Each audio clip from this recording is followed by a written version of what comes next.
It is 2026. After more than half a century of silence, humanity is finally returning to the moon. But this time, we aren't going back to flex our power or plant a lifeless flag in the gray dust. We are going back because of a terrifying truth: that everything we thought we knew about our neighbor over the last 54 years might just be a clumsy lie. Forget the grainy, black and white footage of the Apollo era. Behind that facade of stillness and solitude lies a reality far more brutal.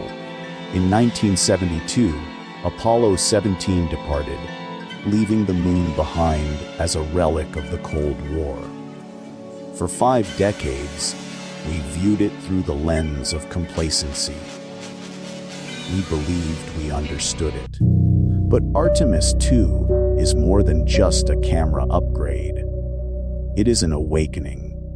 While Apollo was limited by the frailties of the human eye, Artemis sees the cosmos through spectral ranges to which we are naturally blind.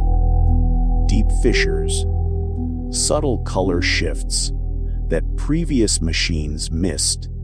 They tell a completely different story of billions of years of horrific heat and collisions powerful enough to split a planet in two. There is a truth that the scientific community rarely admits. A robot can snap millions of photos, but it can never feel the crushing weight of those colossal craters. It lacks the intuition to recognize the dark corners that raw data often overlooks. In 2026, we aren't sending humans back for the sake of peace.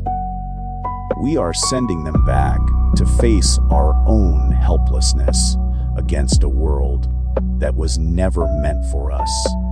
This isn't an expedition. This is an interrogation of reality. Inside the Orion capsule, there is a single moment every astronaut awaits with bated breath: Earthrise.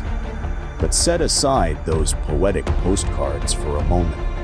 Through the windows of Artemis 2, as that fragile blue crescent begins to crest over the jagged, ashen horizon of the moon, you won't feel pride.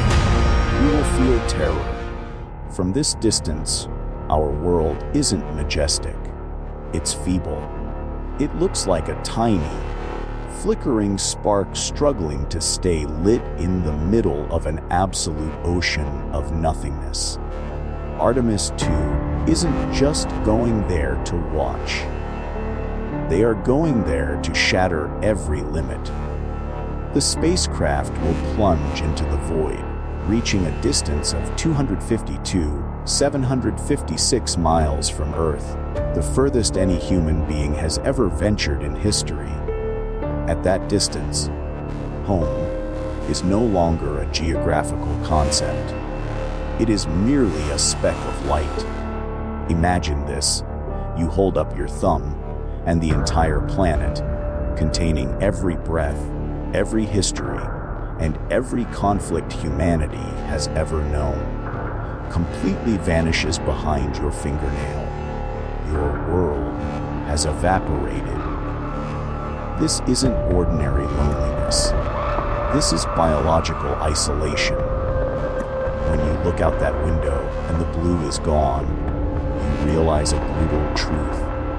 We are drifting in an infinitely wide, pitch black room, and that tiny planet is the only thing standing between us and eternal extinction. Can the human mind truly endure the realization that it is standing at the edge of nothingness? Or is this the moment our most primal instinct takes over, the raw fear of the unknowable? But amidst these black pits of destruction, the moon holds things that refuse to obey the laws of violence. Lunar swirls, ethereal, twisting patterns. They appear like streaks of white cloud, or spilled milk staining the pitch black basalt. They have no concrete geological form. They simply exist, coiling like ghosts across the surface.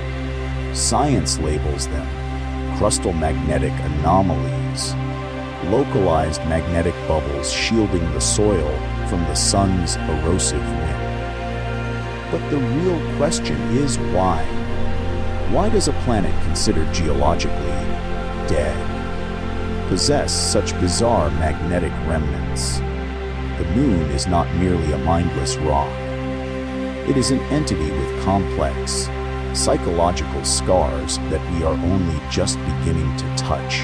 The truth is, what we saw in 1972 was nothing more than a hurried glance. Apollo was a leap of pride, but Artemis too is the moment we truly open our eyes.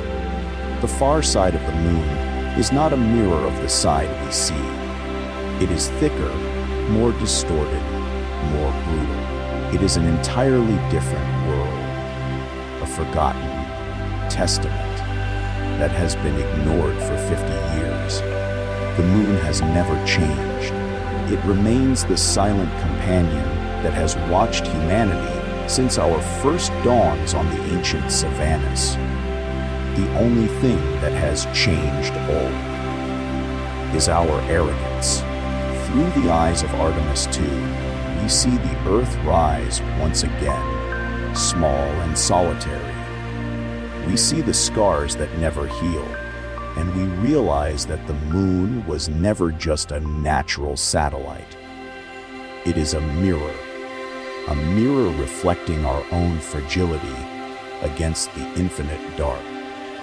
If you feel the weight of that void, hit subscribe to step further into the shadows with us. Are we returning to the moon to discover it, or to realize that we truly know nothing about our own home? Leave your thoughts below. This journey has only just begun.